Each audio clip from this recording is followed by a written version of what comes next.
Well, Prince Ash here, back with another vlog for you. For a preface, I'm a rapper from the west of Ireland. I make rap music, emo, trap, grime, trap, hip hop. I do it all really. There's a good mix of everything there to listen to. My more recent work is kinda trappier and less emo and more hip hop in parts. So I'd recommend it. Check it out. It's interesting. I got a new thing there. It says, "Look at the sky tonight. All of the stars have a reason." Lil Peep. Got question mark by X there, and got a Fight Club poster, and I've more shit coming soon. So I'm looking forward to putting that up in the room. It adds a nice ambience to it, you know. And yeah, please subscribe to the channel. We're trying to grow at the minute. See what we can do, you know. Drop a like and a comment if you want. That'd be great too.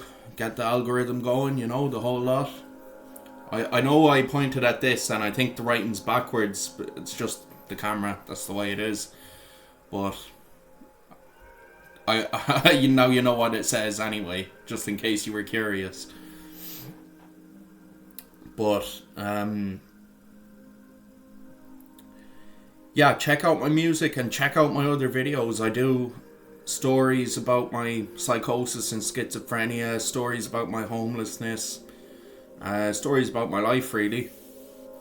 And I have two choices today of what I'm gonna speak about, and I'll make my mind up in a minute. Right, the reason I had to make my mind up is because I don't even know where to begin with these. And I've just, spur of the moment, decided I'm going to talk about my dad's death and how that affected me and what happened, and to give a little bit of context.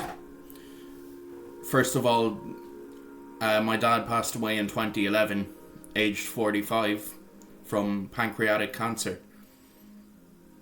I was 12 at the time. My brother was 10, my sister was 7. And yeah, 45 is just way too young to die. And to give a little bit of context anyway, I had a normal upbringing, if you could call it that. It was relatively normal.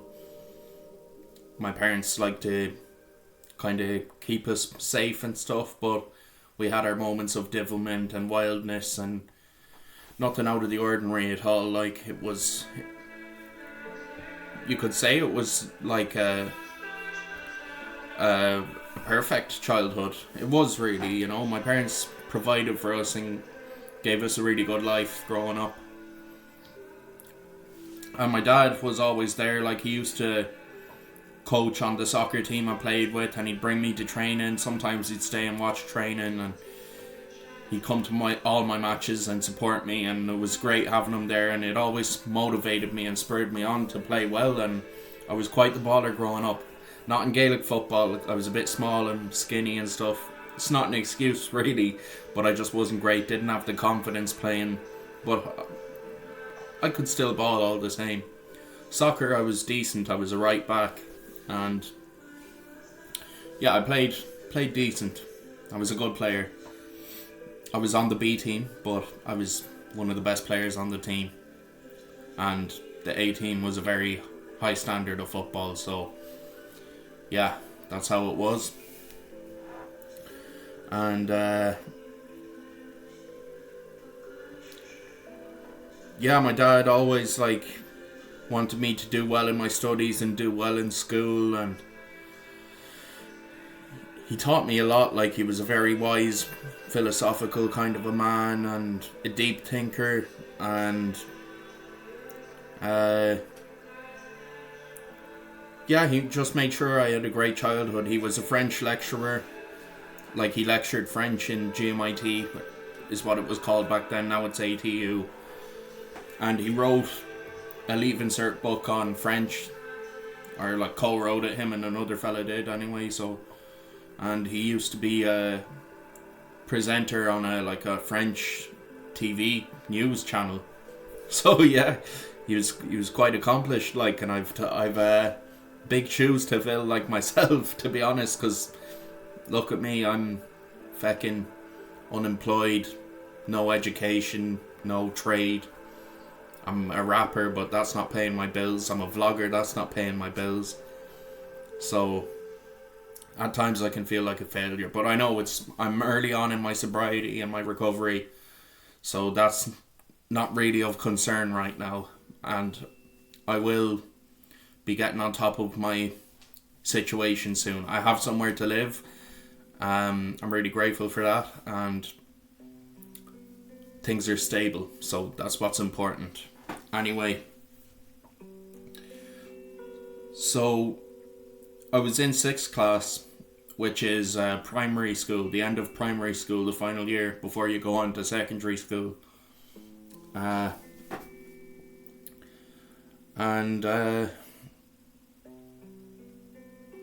I just remember my dad like feeling ill and not feeling very well at home with the family, like, and he had eaten like a full bag of peanuts. It's kind of funny, like, but he'd eaten a full pack of peanuts, and he was like, he thought he was sick from it, like, and he like went to bed and stuff, and that was like the first sign of sickness, I guess. And I remember a couple of days later, like, I could overhear my mother and my dad talking in their bedroom, and I remember it just being a bit serious, like, and I kind of went up to the bedroom. I was a curious kid. There was a sense in me, like, that I knew something was wrong, so I went to the bedroom and I was like, "Are you alright?" And they were like, go away. We're in the middle of a conversation. They politely but seriously told me to leave so they could continue talking, and I remember saying, "Oh, well, get well soon, Dad," and I left. But I still was left with that feeling, like, of something's not right. But I wasn't overly catastrophizing at the time. I thought, yeah, something's up with them, but fucking mightn't be that bad. And fast forward maybe a week or so, my dad was in the hospital in one of the hospitals in Galway, the Galway Clinic it was. And obviously we were told by our granny and my mom, saying, like, yeah, Dad's in hospital, we're going in to visit him now. And when I got into the hospital, there was like a waiting area, or a communal kind of an area where you could sit and chill out, and my parents were sitting there. Must have been my granny or someone that took us to the hospital, because my mother and my dad were there, like, together, and I remember they just looked shook, and straight away I copped. I was 12, my brother was 10 and my sister was 7, so they hadn't quite the situation copped, or they didn't know what was going on, but I knew, like, maybe my brother would have known as well. I'm sure we all were feeling a bit like something's not right. And there was a big bag of sweets for each of us, for us to have. And straight away I was like, that's not right either. I never get a big bag of sweets, and especially in this kind of a situation, this surely means bad news, like. Yeah, and I don't remember what we spoke about or anything, but I knew in that moment, like, when I've reflected on it in years after, I've realised that my dad and my mom, like, they must have been going through a hell of a lot of emotions at that time, and were probably really scared and anxious and worried and wondering, like, how is this going to affect us? How is it going to affect their children, us, like? And yeah, like the last time I went into the Fair Green, I was just in conversation with one of the workers there, and I ended up telling him about my dad, like, and he was saying, how old was he? I was like, he was 45, and he was like, God love him. I can't imagine what he must have went through, like, or must have been thinking at that time. Just in terms of how it will impact his kids. And I was like, yeah, fucking, yeah, must have been absolutely horrible, like. And we weren't told it was cancer straight away. I mean, I knew in that moment, my parents knew what was up, pancreatic cancer, but the kids, we weren't told.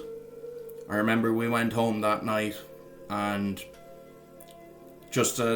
not as I was going to sleep, well, yeah, as I was going to bed that evening, it must have been about 9 in the evening, my mother was in the room talking to us. She's like, now don't be worried, and it's going to be okay, it's going to be fine. And I was asking, like, what's wrong with them? And I remember her saying, now what Dad has, it is cancer. And in that moment, I just fucking felt pure anxiety, like, hit me like a train, and I started crying. And because I knew it was serious, and I knew cancer, it's a deadly disease. It'll kill you, like, it can kill you, depending on the cancer, but I knew this was bad, like, not good. And obviously the prognosis was not good. At that time, 2011, pancreatic cancer is a death sentence, pretty much. That's the harsh reality of it. But I've since been told, in this day and age, I think it's more treatable. That's all I've been told, that's all I know. I haven't looked into it, probably because it's a bit too painful, like, to think, if he was diagnosed 10 years later, he might have had a chance or whatever. And I know it was inoperable as well, because the pancreas is attached to the bile duct, and the pancreas produces bile, which aids digestion, I think, or keeps the show running, we'll say. And I think the tumour was, like, in the bile duct, and you just can't operate, like, I think that was the case. That's a little bit of speculation on my part. I don't know for sure, but that's my speculation, and I've thought about it. Yeah. Well, I mean, I was told it was inoperable anyway, so whatever that means, that's what it was. And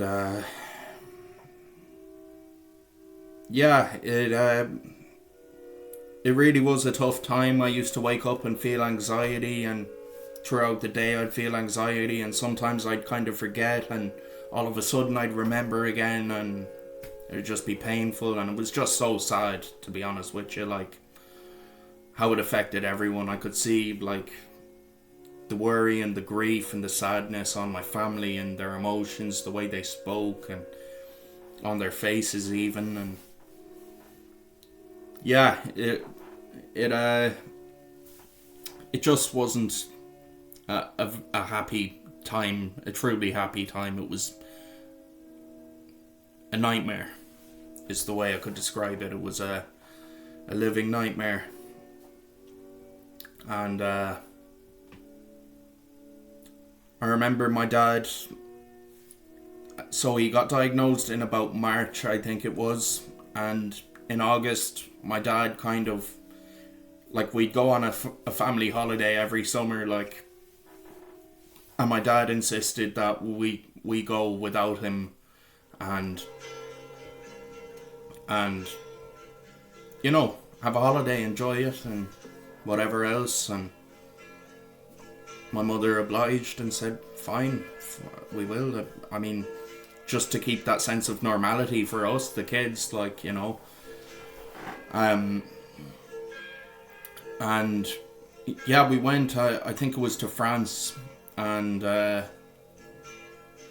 couple of days in anyway, we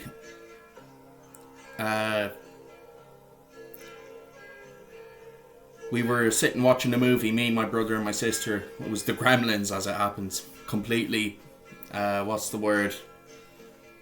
It doesn't matter what fucking movie we were watching, you know, but that's what we were watching. Pointless piece of information for you. And my auntie was with us, yeah. Our auntie Anya was with us. And my mother and my auntie were out in the balcony. And again, I was curious and I was wide to the buzz anyway, like wide to what was going on around me, to the point where I knew something was wrong again. And I went out to the balcony and my mother was crying, and I think my auntie was as well, and they were trying to kind of play it down to me that things were going to be alright and stuff, but I was like, what's going on? And Mom just said to me, Dad's not well. He's really not well, like, and we have to go back to Ireland. So like after like 3 or 4 days of the holiday, we had to get a flight home. And when we got home, could see my dad was unwell. He was, he had his head shaved because he was going through chemotherapy, and he had to do 12 rounds of chemotherapy, and he had gotten as far as round 8 of chemotherapy, I think. And his skin was yellow and his eyes were yellow. Jaundiced. He had jaundice. Obviously, I think that's because you're not getting any bile in your body. I think that's it. Correct me if I'm mistaken, please. And yeah, we had to sit down as a family, and my dad said to us, like,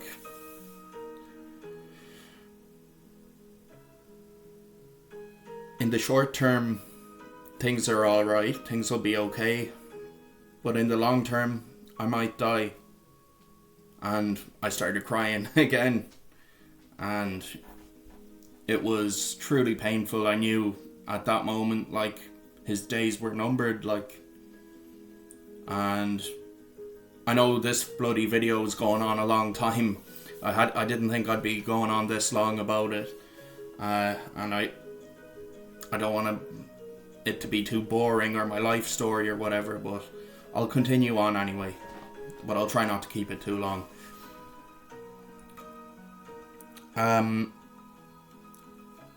So that was mid-August, early to mid-August, and he just deteriorated, like,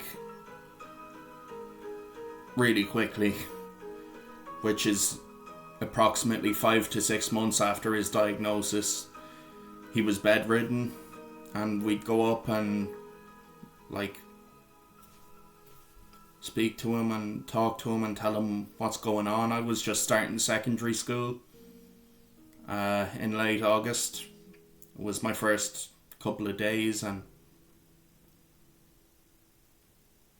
I guess I kind of have a sense of pride in that he got to see me in my first days of school. And it's sad as well. It's really sad that he wasn't there for the rest of my years in school, or to see me go on to college, which I didn't even make it to. I didn't even finish school either. So that's sad about how this affected me so much, like, and I fell into addiction, and such is life, I now have a second lease at life in recovery, thank God, and I'm just going to do my best I can for him. And anyway,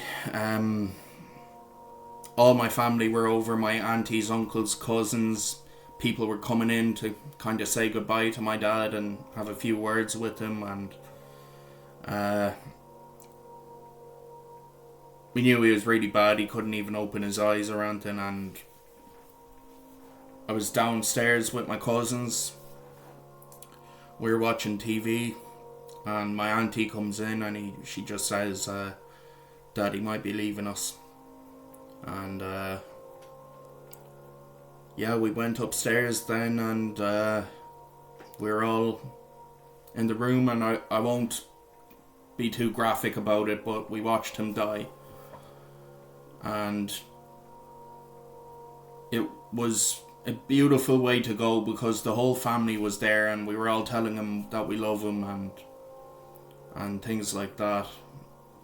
But it was so devastating and tragic and upsetting and scary, and yeah, it was horrible, you know, and very traumatic. And a week or so later, we had his funeral, and there was just so much support from the community and our friends and family around us that I'll never forget. Like the love and support I got from people. Really grateful for it. But yeah, I miss my dad a lot, and I don't know if I can say it's got any easier over the years. In fact, now that I've sobered up, like, it's gotten a bit harder, to be honest, because I'm realising what I've kind of missed out on, and it hurts kind of when I see other people have good relationships with their dad, like, to be honest. But, you know, that's my own personal struggle that I'm working on.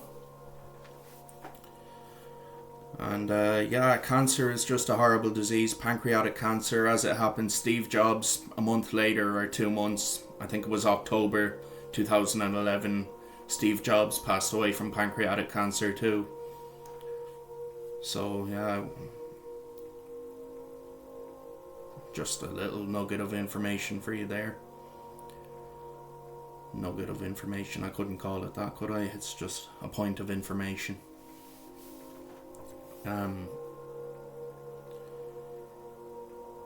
Yeah, I don't know how to close up the video. I just wanted to talk about my dad and how it affected me, his death, and tell the story, I guess, of what happened. And